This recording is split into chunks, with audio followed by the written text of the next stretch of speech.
ಮುಟ್ಟಿದರೆ ಬಜಾರ್ ಕೂಡಲೇ ರದ್ದಾಗುತ್ತದೆ.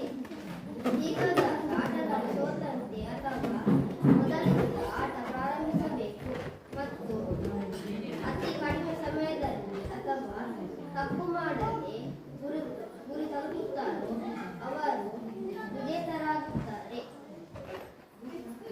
ಈ ಮಾಡಲ್ಗೆ ಸಹಕರಿಸಿದವರು ಪೋಷಕರು ಮತ್ತು ಶಿಕ್ಷಕರು.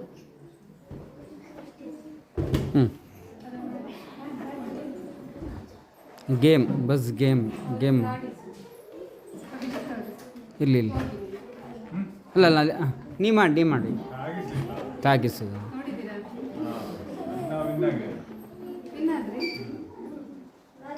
ತಾಗಿದ್ರೆ ಸೌಂಡ್ ಆಗ್ತದೆ ಅಂತ ಇತೋಟ್ ಸಾಗಲ್ಲಿ ಹೌದು ಅದಿದೆ ಇದರಲ್ಲಿ ಗೇಮ್ಗಳು ಪ್ರೈಸ್ ಟಚ್ ಆಗ್ತದೆ ಅರ್ಥ ಆಗ್ತದೆ.